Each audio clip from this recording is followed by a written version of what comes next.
1040 control, 805, 1040. 1040 attention, good morning and Alpha Fantastic, sir. Good morning, sir. You as well, controller.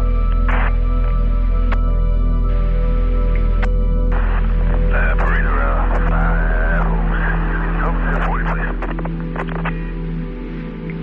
Alpha 6, 1040, 1010.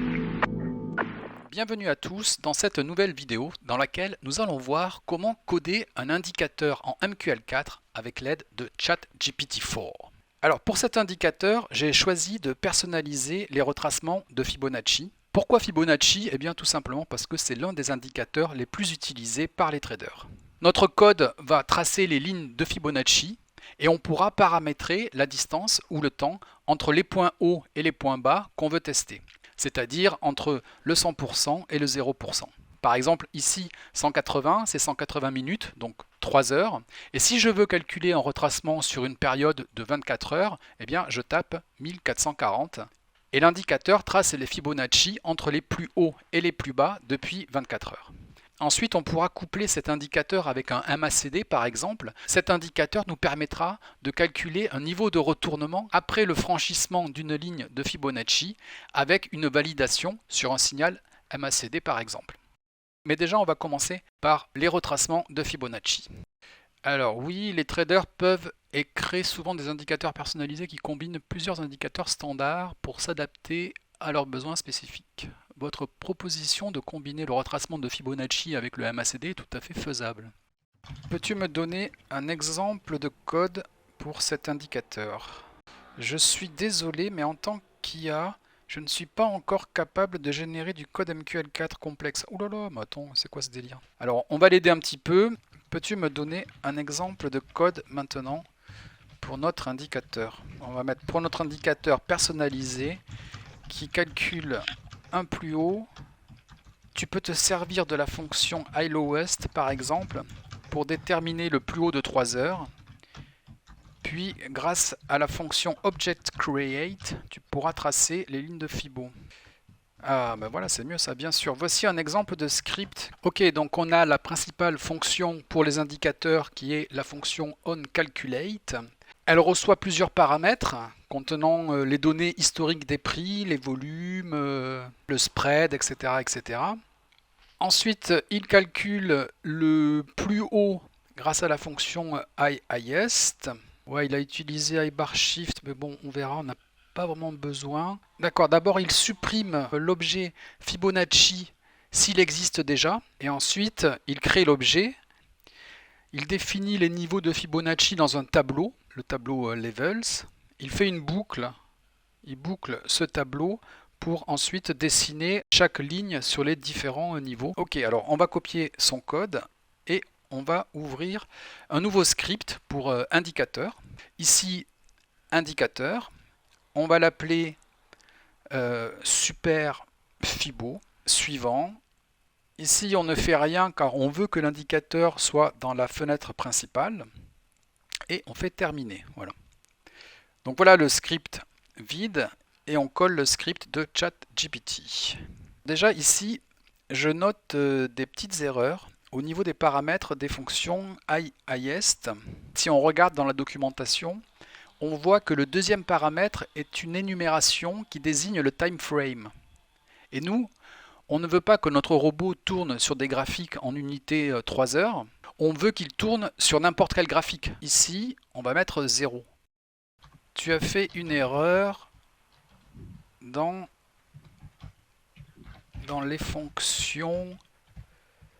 Tu as fait une erreur dans les fonctions iBarShift et iHighest. En fait, il n'y a pas besoin de iBarShift. Il peut utiliser seulement la fonction iHighest. Mais voilà, il faut qu'il mette les paramètres comme ceci. Et on va lui préciser que ça va lui donner l'index de la bougie qui a fait un plus haut. Et c'est ça qui va nous retourner l'index de la bougie qui a fait un plus haut depuis 180 minutes. Alors, vous avez raison. Il a corrigé également iTime. Donc là, on voit qu'il a fait les corrections. Je compile. Alors, on a une erreur. On a une erreur au niveau de object set double. This function set the value of the corresponding Object Property. Ok, donc on va copier son nouveau code avec sa correction. On va coller. Et là, on n'a plus d'erreur. Et on va tester notre super Fibo. Et magnifique, ça trace bien des Fibonacci, donc depuis le plus haut de 3 heures jusqu'à maintenant. Alors maintenant, ce qu'on peut faire, c'est déterminer une variable externe qui correspond à un niveau de Fibonacci autour duquel on va souhaiter intervenir. Par exemple, certains attendent le franchissement des 61%, d'autres des 50%, d'autres des 38%. Et donc ça, on pourrait le rentrer en valeur externe. D'accord, c'est une bonne idée. Voilà comment vous pouvez faire. Ok, bon bah là, il n'y a rien de compliqué, il a juste rajouté une valeur externe. En fait, le problème qu'on a, c'est que les lignes de Fibonacci, elles sont calculées depuis les plus hauts jusqu'à la bougie actuelle. Et donc ça va pas parce que ça fait que le 0%, il n'arrête pas de bouger, ce qui fait bouger toutes les lignes. Et les Fibonacci, il faut qu'elles soient fixes, il faut qu'elles soient déterminées entre le point le plus haut et le point le plus bas. On va lui demander de rajouter le point le plus bas dans notre code. Ok Houston, on a un problème parce qu'il ne faut pas que la ligne de 0% de Fibo soit sur la bougie actuelle. En fait, comme on a trouvé le point haut avec la fonction highest, il faut qu'on détermine le point bas depuis 3 heures. On va tracer les Fibonacci entre ces deux points. Et comme ça, nos Fibo seront fixes entre ces deux points. Compris. Il faut simplement déterminer le plus haut et le plus bas sur la même période. Ici, les dernières 3 heures. Et dessiner la ligne de Fibonacci entre ces deux points. Alors, on va coller, on compile, et on a à nouveau nos erreurs sur Object Set Double, puisque je crois qu'en fait ça peut pas être un double, parce que c'est pas un nombre à virgule, ça doit être un integer. Alors, je m'excuse pour cette confusion, vous avez raison, les couleurs et les chaînes ne peuvent pas être des doubles. Ok, donc là il a renvoyé l'indicateur. On voit qu'on a en paramètre externe, on peut renseigner le niveau de Fibonacci sur lequel on souhaitera intervenir. Et on a bien les Fibonacci qui sont maintenant fixés sur le point le plus bas. Alors ici, on va dire que ça c'est le niveau de Fibonacci sur lequel on veut intervenir. Donc je vais mettre niveau de Fibonacci à choisir. Et en fait, je vais aussi mettre une valeur externe, time for Fibo, pour déterminer la période sur laquelle on veut tester les lignes de Fibonacci. Donc là, j'ai mis 3 heures, mais si je mets maintenant 1440, eh bien, il calcule les Fibonacci sur la journée. Donc là, il a pris le point le plus haut et le point le plus bas depuis 24 heures et il a tracé les lignes de Fibonacci. La ligne de propriété Property Indicator Chart Windows. Cette ligne, elle spécifie que l'indicateur sera affiché dans la fenêtre du graphique principal. Alors, pour les indicateurs, tout se passe dans la fonction onCalculate. Donc c'est la fonction qui est appelée à chaque variation de prix, comme la fonction void onTick pour les experts advisors. La fonction onCalculate, elle est pour les indicateurs. Tout se passe à l'intérieur de cette fonction. Dans un premier temps, on définit le point haut grâce à la fonction iHighest. iHighest, elle retourne l'index de la bougie qui a fait un plus haut. On a paramétré à 180 minutes, mais l'utilisateur pourra définir la période qu'il souhaite tester.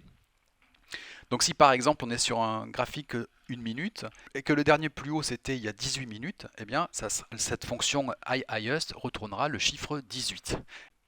D'ailleurs ici, je ne sais pas pourquoi j'ai mis 2B à Fibonacci, je vais corriger. On fait la même chose avec la fonction iLowest qui va donc retourner l'index de la bougie qui a fait le point le plus bas et ensuite on initialise ce point bas dans la variable lowest price. Hop, j'en profite pour nettoyer les commentaires. Ensuite, on va initialiser le nom de notre indicateur dans une chaîne de caractères. Ici, ça sera FiboName. On va effacer dans un premier temps l'objet Fibo, s'il existe déjà, ça évitera les doublons. Et ensuite, on va le créer. Si on crée cet objet Fibo, Donc grâce à la fonction Object Create, eh bien, on va définir tout un tas de paramètres à l'intérieur. Dans un premier temps, on va définir les niveaux de Fibonacci dans un tableau, le 0%, le 23%, le 38%, le 50%, etc., etc. Donc tous les niveaux. Ensuite, on va faire une boucle for pour parcourir ce tableau. Et sur chaque niveau, on va tracer un trait grâce à Object Select Double. On va mettre de la couleur, donc là, ça sera une couleur bleue, grâce à la propriété Object Propre Level Color.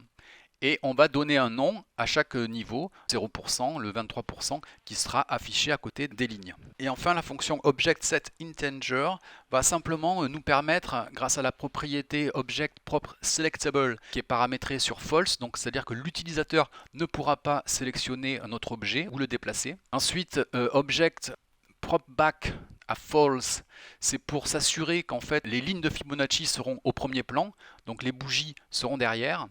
Et en fait, Object Propre Hidden, c'est un peu la même chose, c'est pour s'assurer que l'objet soit visible. La fonction onCalculate, contrairement à la fonction onTick qui elle ne retourne rien, eh bien la fonction onCalculate doit avoir un retour. Ici, on retourne simplement les barres de prix disponibles. Voilà, bien sûr, cet indicateur, il faut l'améliorer. On pourrait y rajouter par exemple une alerte sur chaque niveau franchi. Ou bien on pourrait déterminer un niveau en dessous ou au-dessus duquel on souhaite intervenir via notre variable externe. Et ensuite, avec un MACD, on pourrait détecter une stabilisation du marché et l'indicateur pourrait activer une alerte sonore pour nous prévenir d'un potentiel signal d'achat ou de vente. Mais ça sera l'objet d'une autre vidéo. En attendant, si le code de cet indicateur vous intéresse, je vous invite à le copier sur mon site mql4easytrading.com. Vous vous inscrivez, vous vous connectez. Le code se trouve comme d'habitude dans l'onglet Blog, puis dans l'onglet Programmation MQL4, à la suite des autres codes que nous avons vus précédemment. Et également, si le concept des Fibonacci et du nombre d'or vous intéresse, vous pouvez lire l'article de mon blog qui est consacré à Elliott et à sa théorie. Si vous souhaitez aller plus loin dans l'apprentissage du trading algorithmique en MQL4, je vous recommande ma formation sur Udemy. Vous pouvez bénéficier d'un tarif de 12,99 € en cliquant sur le lien dans la description. Voilà, je vous dis à bientôt.